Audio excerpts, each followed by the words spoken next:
at magandang umaga po muli sa ating mga taga-subaybay. At itong ating Winner X ay magdadagdag tayo ng mini driving light, kasi napansin ko dito sa Winner X natin hindi sumasama yung headlight niya. Parang naka big bike concept siya. Ngayon gagawin natin mag-additional tayo ng mini driving light para kung sakaling abutin tayo ng gabi, kitang-kita natin yung daan. At ginawa natin yan ng dim bright, naglagay tayo ng switch na 3-way at saka isang diode. Yung diode na yun guys ay kinakabit ko yun sa busina para hindi bumabalik yung kuryente papunta sa fog light. Pag busina mo, lalabas yung output niya papunta sa busina sabay ng ilaw. At sa mga susunod kong vlog, ituturo ko sa inyo kung paano ko kinakabit yung diode na yun. Para hindi na tayo maglagay ng relay. Ay, yung iba kasi naglalagay pa ng relay. Ako nakadirekta na sa 3-way switch. Tapos meron tayong directional diode papunta sa busina. Explain ko sa inyo yun pagka nasusunod kong vlog. Ayan, at nagtitesting nga tayo ng mini driving light. Yan, nakadim yan. At merong lumalabas dyan na high, yung puti. Umipitik siya. Ayun no, umipitik siya, naka-bright yun. Yan, pasiguradong maganda na yung ilaw natin yan dyan sa daan para kita-kita natin yung mga salubong natin. Ayan, nire-ready natin yan para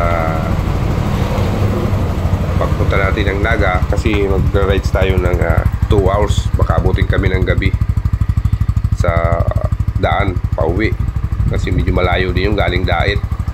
Ayan, chine-check ko na yung disc brake niya. Yun ang napansin ko guys.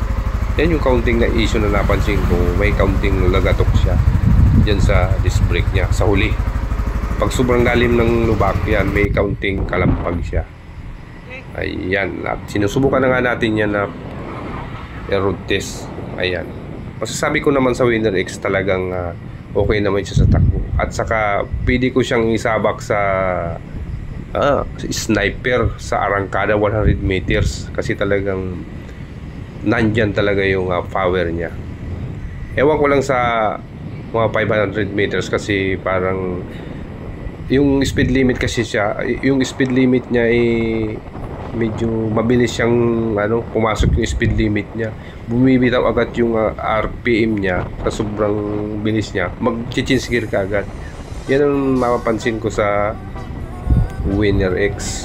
Kaya siguro pagka pinarimap natin to, mas malakas to at saka mas mabilis pa rin sa rektahan, kasi nilagyan ng company ng speed limit para maproteksyonan yung makina niya. Kasi lalong-lalo na ganito mga break-in pa siya.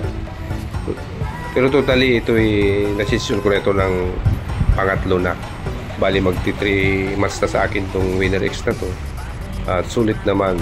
Yun lang ang pinaka-issue ay medyo mainit sa paa, lalo pag hindi ka nakasapatos. Dapat kailangan sapatos tayo, nakapantalon, okay lang siya, normal na normal lang. Pero pagka nakapaa ka, nakachinelas ka, ramdam mo talaga yung palo ng hangin dito sa paa mo, kasi yung galing doon sa radiator tumatama doon sa paa. At mapapansin nyo naman yung kurbada niyan. Siguro napakaganda ng kurbada niyan. At saka satisfied ako sa gulong, kahit di na ako magpalit ng gulong, okay na. O, para sa akin okay na yung gulong na stock. Sayang nga naman, bibili mo ng gulong, ubusin mo muna na mapudpud muna yung gulong. At yan nga, dumating na tayo sa ating project forward. Ang issue guys ay namamatay bigla, namamalya. Ngayon na i-troubleshoot natin yan, yung forward na yan computer box ito, common rail. Ayun, once kasing namamatay, ang findings ko agad dito ay hindi namamatay yung battery indicator niya sa dashboard. Ngayon, yun agad ang na-findings ko dito sa unit nito, kaya namamatay. Siyempre, computer box to, common rail, umaasa to sa kuryente. Ngayon, pag di kumakarga yung alternator, Pag umandar ito, halimbawa siniris mo o kaya ginamp start mo siya, ilang segundo lang, mamamatay uli siya kasi hindi niya masuportahan yung mga injector saka yung mga sensor niya, kaya namamatay siya. Ayun, pagkapalit namin ng alternator at nakakuha naman ng alternator si boss, pinadalang kami galing pa ng dain.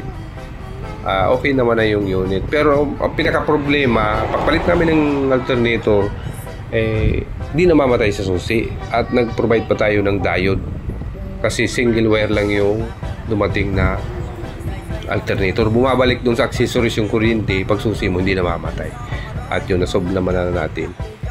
At yan na nga, at pauwi na tayo dyan. So sobrang pagod, nagpahinga tayo dyan sa Sipukot yan, Tara yan. Ayan, nasa Tara na tayo niyan. Pabalik na kami niyan. Alright, maraming salamat po sa panonood. Huwag pong kalilimutan i-subscribe ang ating channel, Torres the Electrician, at mag-ingat po tayong lahat sa ating pong paglalakbay. Maraming salamat po sa inyo.